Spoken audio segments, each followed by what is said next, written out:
कसरावद में एक युवक का अपहरण वाली बात आ रही थी फिरोती देखिए, मामले। 8 अक्टूबर को थाना कसरावत में ये प्राइमरी रिपोर्ट हुई थी कि एक दिव्यांशु नाम का युवक है जो रात को अपने घर से टहलने के लिए निकला था और वापस नहीं आया है। लेट नाइट दिव्यांशु के पिता के फ़ोन पर रैंसम कॉल आया जिसमें कि 20 लाख रुपए की राशि की मांग की गई कि ये राशि उपलब्ध कराएंगे तभी दिव्यांशु वापस पहुंचेगा। पुलिस ने तत्काल इस पर संज्ञान लेते हुए इसमें अपहरण की एफआईआर दर्ज की और विशेष टीमें इसमें बनाई गई। इसके बाद अगले दिन सुबह एक कॉल फिर आया, दिव्यांशु के कॉल से ही कॉल किए जा रहे थे और उसमें पुनः वही राशि की मांग की गई। तो हमारी टीमें लगातार उनके मूवमेंट को भी ट्रैक कर रही थी।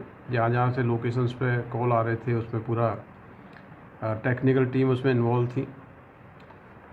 पुलिस की जब जांच पड़ताल काफ़ी टीमें इन्वॉल्व हुई और काफ़ी लोगों से इस संबंध में पूछताछ हुई तो संभवतः ये संदेश गया कि इसमें जल्दी ही मामले का खुलासा हो जाएगा। ऐसी स्थितियों में दिव्यांशु लेट नाइट बड़वानी पहुंचा। बड़वानी पहुंच के उसने अपने पिता को फिर दूसरे नंबर से फ़ोन किया कि मैं अपहरणकर्ताओं से छूट के आ गया हूं और मुझे आके ले जाइए।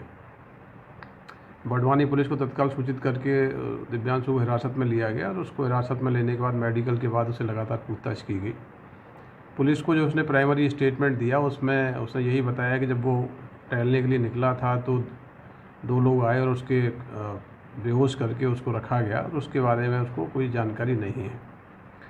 लेकिन उसका जो बयान था वो शुरू से ही बहुत ही संदेहास्पद लग रहा था, तो हमारी टीमें लगातार इसमें लगी रही।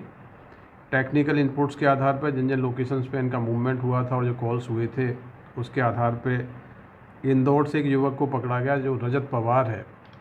रजत पवार को हिरासत में लेकर पूछताछ की गई तो पता लगा कि रजत पवार दिव्यांशु का मित्र है और दिव्यांशु बेसिकली ये जो ट्रेडिंग करता है शेयर मार्केट में, उससे उसको काफ़ी लॉस हुआ था और इन दोनों की योजना ये थी कि अपने पिता को अपहरण का भय दिखा के पिता से एक बड़ी राशि हम लोग ले लेंगे और उसको हम शेयर कर लेंगे। कुल मिला के वास्तविक रूप में तो अपहरण हुआ ही नहीं था। जो अपहरणता दिव्यांशु बताया गया, दिव्यांशु ने अपने मित्र जो इंदौर का रहने वाला रजत पवार है उससे मिलकर पूरी योजना बनाई थी। रजत पवार योजना के मुताबिक कसरावत पहुंचा था और कसरावत से उसको मोटरसाइकिल पर उठा के ले गया था। इसके बाद रजत पवार ने ही रैंसम कॉल्स किए थे। तो रजत पवार और दिव्यांशु दोनों को अब उसके एक्सटॉर्शन के केस में 384, 386 और षड्यंत्र के केस में गिरफ्तार किया गया है।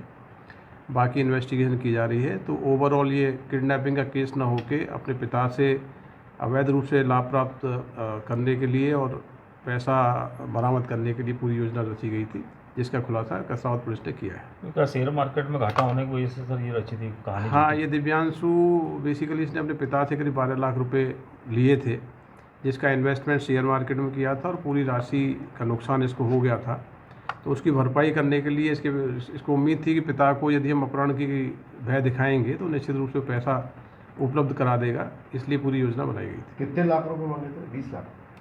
हाँ, जो रैंसम कॉल्स हुए थे उसमें 20 लाख की फिरौती की मांग की गई थी।